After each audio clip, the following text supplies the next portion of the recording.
हाय friends, बघा आपण theory of इक्वेशनचं सेकंड युनिट बघतोय पॉलिनॉमियल्स. आता आपण नेक्स्ट डेफिनेशन ऑफ पॉलिनॉमियल बघूया. Definition of polynomial definition an expression a0 plus a1x plus a2x square plus dash dash dash an x raised to n where a0 a1 a2 dash dash dash an minus 1 comma an are numbers independent of x and an is not equal to 0. जर an is not equal to 0 असेल आणि ह्या पद्धतीने जर condition दिलेली असेल तर त्याला आपण काय म्हणतो, it's called as a polynomial in x of degree n. बघा, पॉलिनॉमियल इन एक्स आणि डिग्री काय असेल त्याची n असेल. फॉर इंटिग्रल व्हॅल्यू n कसा असेल, greater than equal to 0. Generally polynomials are denoted by, बघा आपण पॉलिनॉमियल कसं डिनोट करतो मग, F of X comma G of X comma Q of X comma R of X etcetera. Note आहे बघा, note first, if F of x is equal to a0 plus a1x plus a2x square plus dash dash dash an x raise to n is a polynomial then first condition दिली बघा, a0 a1 a2 dash dash dash an are called as a coefficient of fx. काय असतील ते a1 a2 हे काय आहेत मग, coefficient आहेत कशाचे, fx चे. नेक्स्ट सेकंड नोट आहे बघा, a0 is called a constant term of F of x. आणि बघा a0 काय मग कॉन्स्टंट टर्म आहे एफ ऑफ एक्स ची. थर्ड आहे an is called as a leading coefficient of F of X. बघा, आणि an काय दिसतोय आपल्याला, लिडिंग कोएफिशियंट. बघा म्हणजेच थर्ड an काय दिलं आपल्याला, is called as a leading coefficient. मग बघा, लिडिंग कोएफिशियंट म्हणजेच काय, हायेस्ट टर्म. त्याचे जी n टर्म कशी दिसते आपल्याला, हायेस्ट म्हणजेच लिडिंग कोएफिशियंट, याचा अर्थ काय होतो, हायेस्ट पॉवर त्याची. फॉर एक्झाम्पल आहे बघा, first, a polynomial of degree 1 is called as a linear. ज्या पॉलिनॉमियलची डिग्री 1 असेल त्याला आपण काय म्हणतो मग, लिनियर म्हणतो. मग for example twice x plus 1, बघा इथे एक्स ची डिग्री किती दिलेली आहे आपल्याला, 1. नेक्स्ट सेकंड एक्झाम्पल आहे, अ polynomial of degree 2 is called as a quadratic. ज्या पॉलिनॉमियलची डिग्री कशी असेल, 2 असेल तर त्याला आपण काय म्हणतो, क्वाड्रॅटिक. बघा फॉर एक्झाम्पल आहे 3x स्क्वेअर, एक्स ची डिग्री किती दिलेली आहे, 2 प्लस 4x प्लस 6, या पद्धतीने. नेक्स्ट थर्ड आहे, अ polynomial of degree 3 is called as a cubic. ज्या पॉलिनॉमियलची डिग्री 3 असेल त्याला आपण काय म्हणू शकतो, cubic. For example 4x cube plus 3x square plus twice x plus 1. Next fourth आहे बघा, a polynomial of degree 4 is called as a biquadratic. For example x raise to 4 plus 7x cube plus 8x square plus 9x plus 10. A polynomial of 5th 6th degree is called as a quintic किंवा sextic. बघा म्हणजे मग आपण polynomial बघितलं, पॉलिनॉमियलचे definition and types of polynomial. बघा मग त्याच्यामध्ये काय काय बघितलं आपण, ज्याची डिग्री 1 असेल त्याला आपण लिनियर म्हणू शकतो. ज्या पॉलिनॉमियलची डिग्री 2 असेल त्याला आपण क्वाड्रॅटिक म्हणू शकतो. ज्या पॉलिनॉमियलची डिग्री 3 असेल त्याला आपण क्यूबिक, अँड ज्या पॉलिनॉमियलची डिग्री 4 असेल त्याला आपण बाय क्वाड्रॅटिक असे म्हणू शकतो. अँड 5th and 6th ची काय म्हणू शकतो, क्विंटिक किंवा सेक्टिक, या पद्धतीने. नेक्स्ट बघूया आता. नेक्स्ट आहे झिरो पॉलिनॉमियल. झिरो पॉलिनॉमियलची डेफिनेशन बघूया. A polynomial F of x is equal to a0 plus a1x plus a2x square plus dash dash dash plus an x raise to n is called as a zero polynomial. If a0 is equal to a1 is equal to a2 is equal to dash dash dash is equal to an equal to 0. बघा जर याची degree काय असेल, sorry, is called as a polynomial, ह्या कंडिशनला काय म्हणतो आपण, झिरो पॉलिनॉमियल. म्हणजेच a0 इक्वल टू a1 असेल, a1 इक्वल टू a2 असेल, डॅश डॅश डॅश, आणि ते टर्म पूर्ण काय असेल, 0 असेल तर त्याला आपण झिरो पॉलिनॉमियल असे म्हणू शकतो. नोट आहे बघा, degree of a zero polynomial can not be defined. आणि जर ज्या पॉलिनॉमियलची डिग्री 0 असेल तर तो पॉलिनॉमियल डिफाईन्ड होत नाही, can not be defined. Next बघूया आपण आता कॉन्स्टंट पॉलिनॉमियल.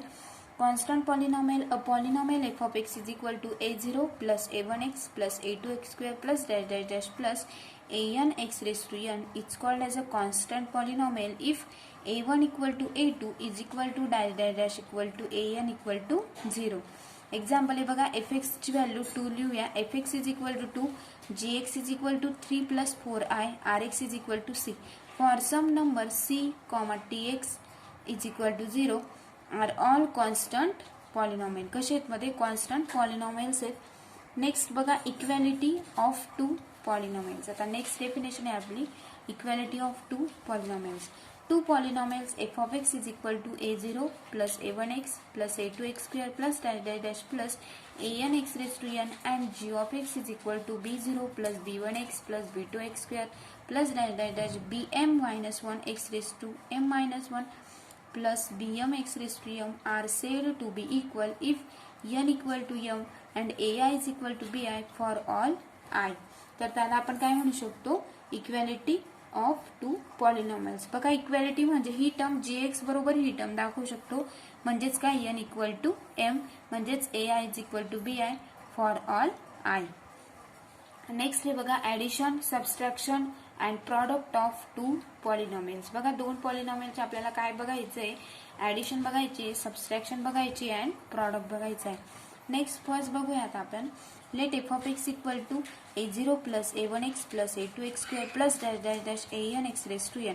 बघा ही टर्म पुन्हा पुन्हा येते म्हणजेच हे काय कशाची डेफिनेशन आहे ती पॉलिनॉमियलची। आणि g of x is equal to b0 plus b1x plus b2x square plus dash dash dash bm x raise to m b2 polynomials then. बघा दोन पॉलिनॉमियल दिलेले आहेत आपल्याला f of x and g of x। त्यांची आता आपल्याला firstly काय बघायचंय addition. First addition of polynomials f of x and g of x is a polynomial denoted by f of x plus g of x and it is defined by। बघा आपण denote कसं केलं f of x plus g of x मध्ये आपण define कसं करू शकतो f of x plus g of x is equal to c0 plus c1x plus c2x square plus dash dash dash plus crx raised to r where r is equal to maximum of set of n comma m and ci is equal to ai plus bi for all 0 less than equal to I less than equal to r। Next हे बघा आपण condition बघितली addition मध्ये कोणत्या पद्धतीची condition असेल म्हणजे एखादा आपल्याला कॉन्स्टंट टर्म दिलेली असेल ती काय दाखवायची आपल्याला दोघांची ai प्लस bi जसं आपण f of x plus g of x दाखवलं त्या पद्धतीने। नेक्स्ट आपल्याला बघायचं आहे subtraction of polynomials. Subtraction of polynomials f of x and g of x is a polynomial denoted by त्याला आपण डिनोट कसं करू शकतो f of x minus g of x and it is defined by same f of x minus g of x is equal to c0 plus c1x plus c2x square plus dash dash dash crx raised to r where r is equal to काय मग आपला maximum of n comma m and ci is equal to ai minus bi for all 0 less than equal to I less than equal to r। बघा same condition आहे फक्त आपल्या प्लसच्या जागेवर काय केलेलं आहे सॉरी म्हणजे ऍडिशनच्या जागेवर सबस्ट्रॅक्शन केलेली आहे। नेक्स्ट बघूया आता आपण third product of polynomials.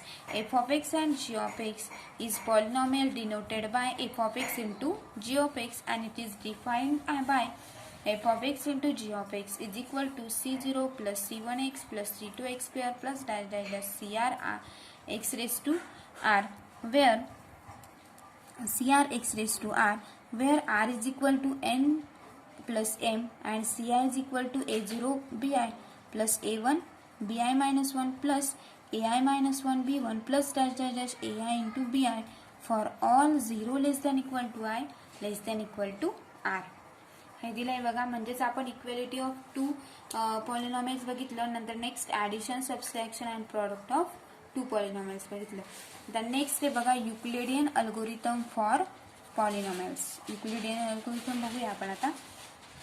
If f of x, g of x are two polynomials over field f is equal to q or r or c such that g of x कसा दिला आपल्याला not equal to 0 then there exist unique polynomials q of x, r of x over f such that f of x is equal to q of x into g of x plus r of x where r of x equal to काय दिलाय मग आपल्याला 0 आणि degree कशी दिली बघा r of x जी आपल्याला q of x into g of x plus r of x दिलेला आहे ना ही कंडिशन युक्लिडियन अल्गोरिथमची म्हणजेच r of x कसा दिला आपल्याला 0 दिला आहे म्हणजेच मग r of x कसा असेल जी पेक्षा कसा असेल तो less than, r of x less than degree of g of x. Here g of x is called as a divisor. बघा मग जी ऑफ एक्सला आपण काय म्हणू शकतो, डिवायझर, आणि क्यू ऑफ एक्सला काय म्हणू शकतो, कोशंट, आणि आर ऑफ एक्सला काय म्हणू शकतो, रिमाइंडर. बघा म्हणजे remainder R of x is equal to 0.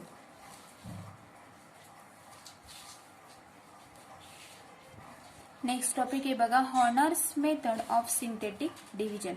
This method is used to find quotient and remainder when a polynomial f of x is equal to a0 plus a1x plus plus a2x square plus plus an x raised to n is divided by x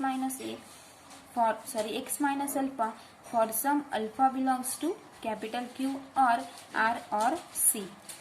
म्हणजेच बघा आपल्याला alpha belongs to Q और R और C. By Euclidean algorithm there exist Q of X R of X such that F of x is equal to Q of X into X minus alpha plus R of X. बघा Q of X into काय होता, G of एक्सच्या ऐवजी काय घेतलं आपण, dividend by X minus alpha. म्हणजेच G of x काय होता आपला, डिव्हिडंट होता, म्हणजेच त्याच्याऐवजी काय घेतलं आपण, x minus alpha plus R of x. याला आपण इक्वेशन सेकंड दिलं.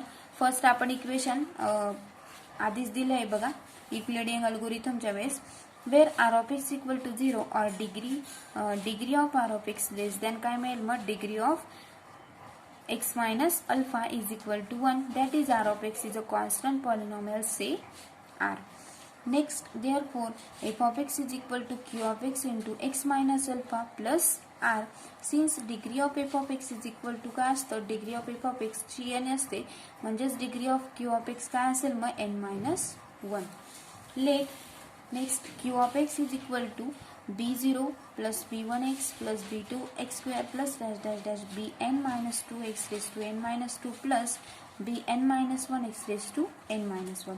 म्हणजेच therefore a0 plus a1x plus a2x square plus plus an minus 1 x raised to n minus 1 plus an x raised to n.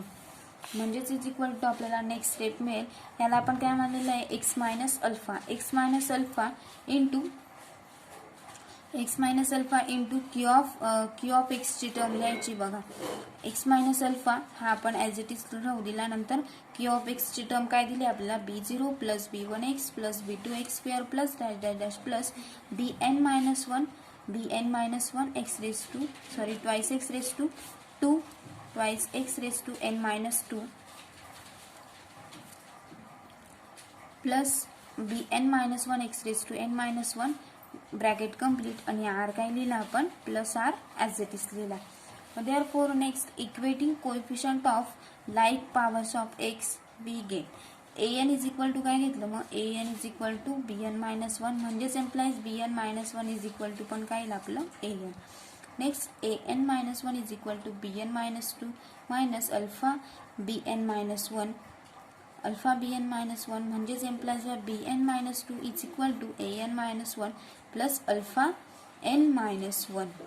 ह्या पद्धतीने त्या पद्धतीनेच आपल्याला an minus 2 पण लिहून घेतला आपण, is equal to bn minus 3 minus alpha bn minus 2 implies by bn minus काय येईल मग 3, म्हणजेच is equal to an minus 2 plus alpha bn minus 2 dash आपण nth टर्म पर्यंत लिहू शकतो. म्हणजेच इज इक्वल टू a1 ची व्हॅल्यू काय मिळाली आपल्याला, a1 is equal to b0 minus alpha b1, म्हणजेच एम्प्लाइज बाय b0 ची व्हॅल्यू काय मिळेल मग आपल्याला, a1 प्लस a1 हा मायनस होता प्लस होऊन जाईल प्लस अल्फा b1 आणि a0 is equal to r minus alpha b0, म्हणजेच एम्प्लाइज बाय r ची जर व्हॅल्यू काढायची असेल r is equal to a0 as it is लिहिला आपण, प्लस हा इकडे त्यांना प्लस होऊन जाईल प्लस अल्फा b0. म्हणजेच बघा from these values of b i's and are the quotient q of x and remainder काय असते r of x can be calculated. बघा हा फॉर्म्युला दिलेला आहे तुम्हाला. अल्फा जर आपण अशा पद्धतीने लिहिला, नेक्स्ट बघा म्हणजेच alpha into an minus 1 alpha bn minus 1 an minus 2 alpha bn minus 2 dash a2 alpha b2 a1 alpha b1 and a0 alpha b0. ह्या पद्धतीने. नेक्स्ट बघा, म्हणजेच त्याला आपल्याला हे करायचं आहे. मग काय, an into an into bn minus 1 into an minus 1 plus alpha bn minus 1 is equal to bn minus 2. ह्या टर्म प्रमाणेच घ्यायचंय बघा. नेक्स्ट आपल्याला an मायनस 1 घेतला, an मायनस 2 घेतला, an मायनस 1 घेतला, मग an minus 2 plus alpha bn घेतला, अल्फा bn मायनस 1, इकडे अल्फा bn मायनस 2, इकडे काय मग bn मायनस 2 तसा त्या पद्धतीने bn minus 3 dash dash dash dash plus a2 आपण ॲज इट इज घेतला, a2 प्लस अल्फा b2, म्हणजे यांचीच बघा आपण ॲडिशन करतोय. a2 plus alpha b2 is equal to काय मिळाला आपल्याला b1. Next a1 into alpha b1 is equal to b naught. बघा म्हणजे इथं व्हॅल्यू लिहिलेलं आहे ना आपल्याला, B naught is equal to काय मिळालंय, a1 plus alpha b not. त्या पद्धतीने आपण इकडे पुट केलेलं आहे बघा. नेक्स्ट आता a1 plus alpha b1, a1 plus alpha b1 काय होता आपल्याकडे बी नॉट, त्या लिहून घेतला. नेक्स्ट ए नॉट प्लस काय घेतलं आपण, a naught plus alpha b naught is equal to a naught plus alpha b नॉटची व्हॅल्यू काय मग आर, म्हणजेच इज इक्वल टू आपण काय लिहून घेतलं आर. म्हणजेच बघा आपण अशा पद्धतीने Horner's method of synthetic division ही बघितलेली आहे.